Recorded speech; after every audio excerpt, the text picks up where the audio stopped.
नमस्कार, मी डॉक्टर मच्छिंद्र बांगर महाराष्ट्रातील आणि देशातील हवामान परिस्थिती संदर्भात ब्लॉग चॅनलवरचा रविवारचा स्पेशल व्हिडिओ या ठिकाणी सादर करतोय। आपण दरवेळी हा व्हिडिओ देत असतो। आपल्याला एक गोष्ट माहिती आहे की शेतकऱ्यांमध्ये सध्या भीतीचं वातावरण आहे आणि ते म्हणजे दुष्काळ पडेल का, हातातोंडाची आलेली पिकं जाणार आहेत का, आणि एकूणच जवळपास दीड महिना म्हणजे अख्खा जून आणि जुलै आतापर्यंत पाऊसच झालेला नाही असे काही विभाग आहेत आणि केवळ मे महिन्यामध्ये पाऊस झाला, त्याने पाणीसाठे वाढले आणि त्या पाणी साठ्यांच्या आधारावर काहींची पिकं जगलेली आहेत। तर काही ठिकाणी परिस्थिती अशी आहे की जर मे मध्ये पाऊस झाला नसता तर आज पूर्णतः दुष्काळ त्यांना अनुभवायला मिळाला असता। म्हणजे मे मधला पाऊस काही दृष्टीने जरी चांगला असला तरी त्या पावसाचा विपरीत परिणाम जून आणि जुलै महिन्यावर झालेला आहे। बाकी हवामान अभ्यासक त्यावर जरी बोलले नाहीत किंवा तज्ञांना याविषयी कमी बोलायचं असेल तरी देखील हा परिणाम होतो हे मात्र आपल्याला मान्य करावं लागेल। आणि याचं मुख्य कारणच असं आहे की मशागतीपुरता पाऊस मे मध्ये अपेक्षित असतो। मान्सून पूर्व पाऊस देखील बऱ्याच विभागात पेरणीयोग्य काही ठिकाणी होत असतो आणि मग नंतर पुढे पिकांना आवश्यक पाऊस होत असतात। परंतु मे मध्येच धोधो पाऊस झाला, बऱ्याच विभागांमध्ये झाला, अतिवृष्टी झाली आणि त्याचा विपरीत परिणाम आज ते विभाग भोगतायत। कारण ज्या विभागात मे मध्ये जास्त पाऊस झाला त्या विभागात आज आपल्याला पाऊस कमी होताना बघायला मिळतोय।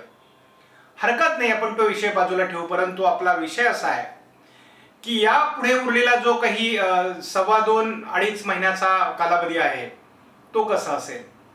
तर माझा सध्याचा स्वतःचा जो काही अंदाज आहे त्या अंदाजानुसार मी असं म्हणू शकतो की ज्या विभागात मे मध्ये पाऊस झालेला आहे आणि आता पाऊस झालेला नाही त्या विभागात उरलेला मान्सून चांगला बरसणार आहे। त्यामुळे त्या ठिकाणच्या शेतकऱ्यांनी घाबरून जाण्याची काही गरज नाही। आमचे तळे भरतील का, आमच्या विहिरी भरतील का, आमचे बोरला पाणी येईल का, तुमच्या सगळ्या प्रश्नांची उत्तरं होकारार्थी आहेत। म्हणजे तळेही भरणार आहेत, विहिरींनाही पाणी येणार आहे आणि ते मोठे पाऊस या पुढच्या पावसाळ्यामध्ये आपल्याला मराठवाडा, पश्चिम महाराष्ट्र, मध्य महाराष्ट्र, उत्तर महाराष्ट्र, पश्चिम विदर्भ या भागात बघायला मिळतील। कारण पूर्व विदर्भ आणि कोकण हा सध्या जून आणि जुलै महिन्यातला पावसाळा घेणारे विभाग आहेत। या विभागात तसा पूर्व विदर्भात पाऊस होत राहतो, परंतु सप्टेंबरमध्ये आणि ऑक्टोबरमध्ये आपल्याला जनरली कोकणामध्ये फारसा पाऊस होताना दिसत नाही। त्यामुळे या विभागातला पाऊस कमी होतो आणि तोपर्यंत म्हणजे ऑगस्ट 15 पर्यंत कोकणामध्ये जोरदार पाऊस असतो आणि 15 ऑगस्ट नंतर वातावरण बदलायला सुरुवात होतं।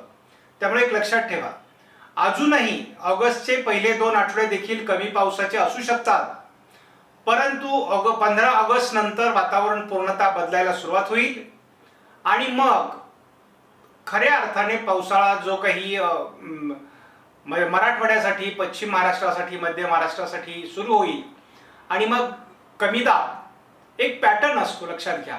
जून मध्ये पश्चिमी वाऱ्यांचा प्रभाव असतो, त्यामुळे मान्सून जसा जसा प्रगती करतो तसा तसा पश्चिमी वाऱ्यांचा प्रभाव कमी होत जातो, परंतु पश्चिमी वारे मान्सूनला प्रगती करू देत नाहीत आणि त्यामुळे कमजोर मान्सून हा बऱ्याच वेळेस मग ब्रेक घेतो आणि मग आपण असं बघितलं यावर्षी की जरी जून मध्ये मान्सून आला, वेळेत महाराष्ट्रापर्यंत मान्सून पोहोचला, तरी देखील तो महाराष्ट्रातून पुढे 20-21 दिवस प्रगती करू शकला नाही।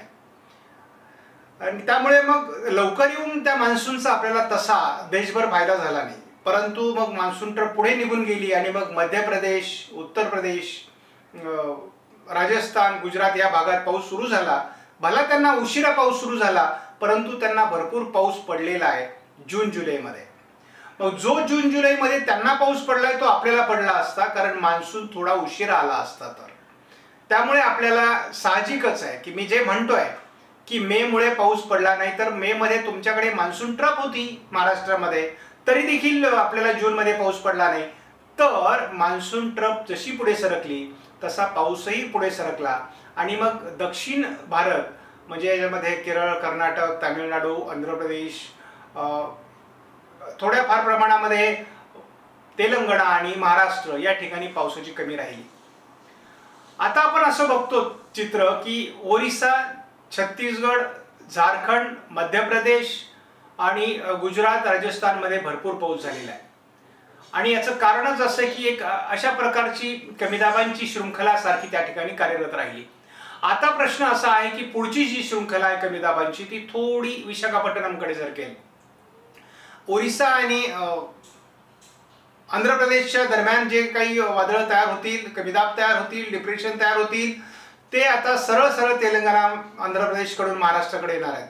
आणि त्यामुळे आपल्याला दीर्घावधीचे मॉडेल हे आता महाराष्ट्रामध्ये कोकणासहित मध्य महाराष्ट्र, पश्चिम महाराष्ट्र आणि उत्तर महाराष्ट्रात चांगला पाऊस दाखवत आहेत.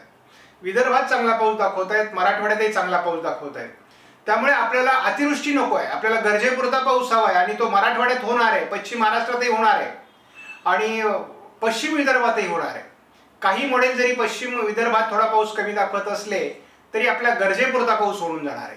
मराठवाड्यात काही मॉडेल कमी पाऊस दाखवत असले तरी तो आपल्या गरजेपुरता पाऊस होऊन जाणार आहे. त्याच्यामुळे आपल्याला दुष्काळ तर पडणार नाही हे ठाम आहे.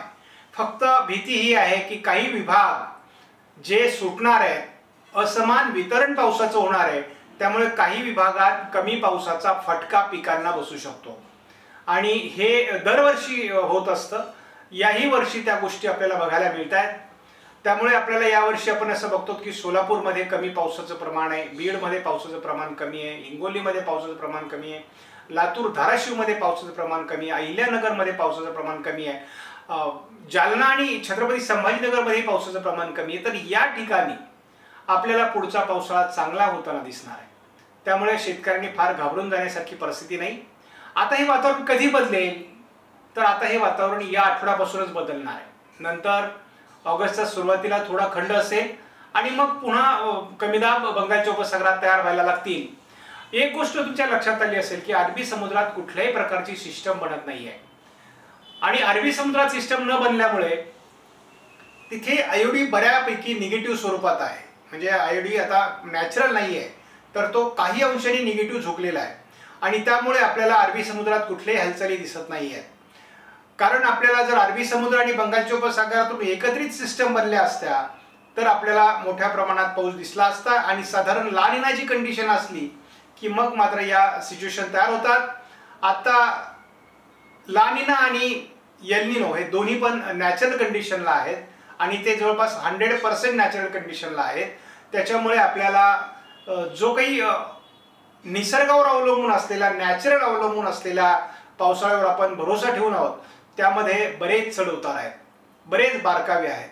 आणि आता आपल्याला MGO सकारात्मक होत असल्यामुळे काही प्रमाणात पावसाचं प्रमाण, वादळांचं प्रमाण, कमी दाबांचं प्रमाण हे बंगालच्या उपसागरात, अरबी समुद्रात वाढेल.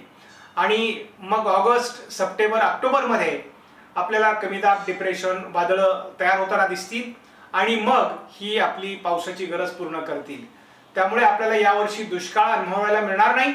मात्र पिकांच्या वाढीसाठी आवश्यक असलेला काही विभागात कमी पडलेला पाऊस हा मात्र शेतकऱ्यांची डोकेदुखी ठरू शकतो. आपणास व्हिडिओमधील माहिती महत्त्वपूर्ण वाटल्यास लाईक करा, शेअर करा, चॅनलला सबस्क्राईब करा. धन्यवाद. जय हिंद, जय महाराष्ट्र, जय बळीराजा.